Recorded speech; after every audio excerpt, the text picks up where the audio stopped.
Nasa 13 LGU sa Cebu ang nagdeklara na walang pasok sa mga pampublikong paaralan dahil sa nararanasang masamang panahon. Isang minor de edad naman ang matagumpay na nasagip matapos maanod sa rumaragasang ilog. Si Jessie Atienza ng PTV Cebu sa detalye.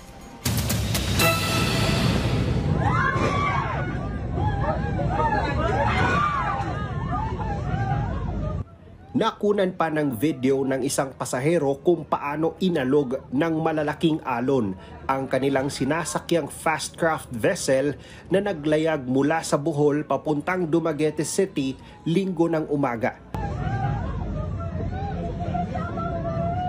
Maririnig pa sa video na napahiyaw pa ang ilan sa mga sakay habang nakahawak sa upuan. Dahilan para magkansela ng mga biyahe ng barko ang Cebu Port Authority na nagresulta sa pagka-stranded ng nasa 400 mga pasahero sa Angasil Port na tatawid sana papuntang Olango Island.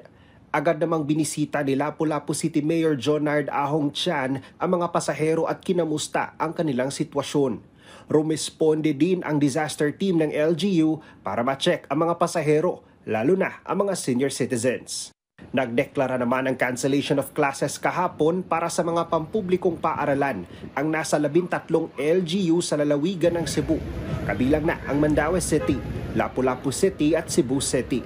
The Disaster Office of the City of Cebu has recommended to me the suspension of classes due to heavy rainfall and strong winds of up to 60 kilometers per hour. Mayat-maya naman ang pagbuhos ng panakanakang ulan sa Metro Cebu. Pinayagan na rin ang muling paglawig ng mga barko na una nang kinansela noong linggo.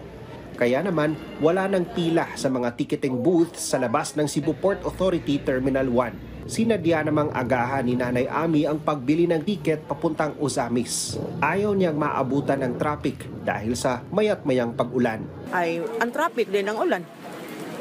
Mura kung likayan kay lisod na, tiguang na, mabasa na. At kahit na bumubuti rin ang panahon sa ilang bahagi ng Cebu, nakaantabay pa rin ng mga disaster at response team ng mga LGU. Masiguro lang na agad na matutugunan ng mga sakuna na posibleng mangyari at nang maiwasan ang pagkalagas ng buhay. Samantala, isang lalaking minor de edad ang matagumpay na nasagip ng mga tauhan ng Bureau of Fire Protection at Disaster Team. Ayaw yung buhay! Ayaw yung buhay! Matapos na maanod ng malakas na daloy ng tubig sa isang ilog sa Toledo City, Lunes ng hapon. Paalala ng otoridad, iwasan ang pagligo sa dagat o sa mga ilog, lalo na kung kasagsagan ng masamang panahon. Mula sa PTV Cebu, Jessie Atienza para sa Pambansang TV sa Bagong Pilipinas.